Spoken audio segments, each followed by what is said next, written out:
Good evening.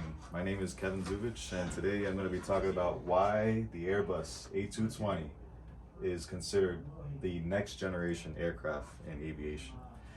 The Airbus A220 is one of the latest jets to hit the commercial airline market, where many airlines have placed firm orders for this aircraft.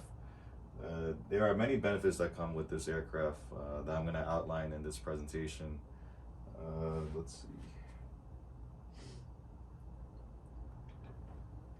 The A220 is part of the Airbus family. Airbus is one of the largest aircraft manufacturers in the world, competing with Boeing, and they are most widely known for producing jets such as the A320, A321, A350, A340, and most recently the new A220.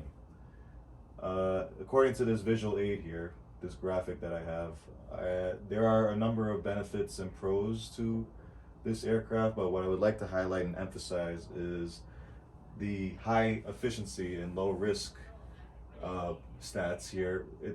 It does state that the aircraft is very fuel efficient with a 25% fuel burn and carbon dioxide emissions advantage, which means airliners will be saving a lot more money operating this aircraft without spending too much money on fuel. That is a very large advantage for operators around the world. And I would also like to point out that the noise footprint that the aircraft produces is minus 50% with the noise footprint. So it is 50% quieter due to the Pratt and Whitney engines that come equipped with the aircraft. It doesn't specify the model of the engine here. However, they do play an integral part in causing the aircraft to reduce its noise. Whether it's on takeoff or landing or even starting up the engine, this will significantly reduce the noise no matter where the aircraft is operating, and that is always a good thing for the community to make sure that it's not too loud at the airport if neighbors live near the airport. Going to the next slide. This is another graphic outlining the seating capacity for many different types of aircraft, whether it's regional or medium haul.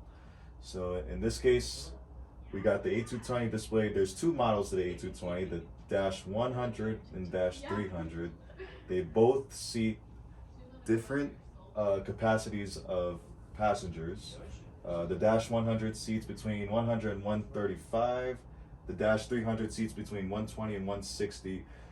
And compared to the other aircraft, whether it's a smaller regional aircraft in the A318, E190 range, or ranging all the way down to the 737s and the A320neo aircraft, this aircraft kind of fits in the middle with the average of seats, which allows the airliners to confidently fill their aircraft and not have to worry about overfilling or underfilling, and still maximizing their profits when they're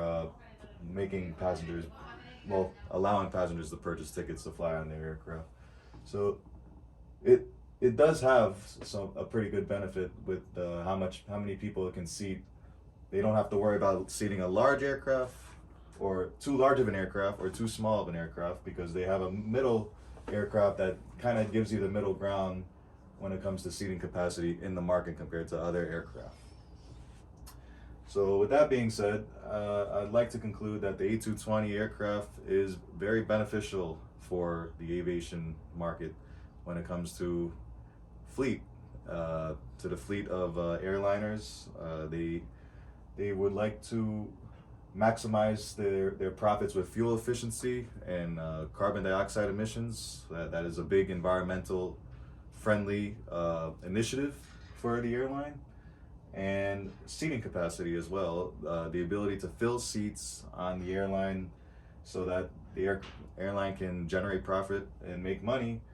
The median range and average of the A220 with what it can seat in the aircraft is a very good number compared to most aircraft in the aviation market.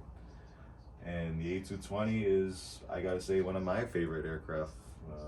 I recently had the privilege of going through a training class for maintenance on the aircraft, and I must say that maintenance is another benefit to it as well. Thank you very much for your time today, and I hope you get to fly an A220 one day, as I'd like to as well.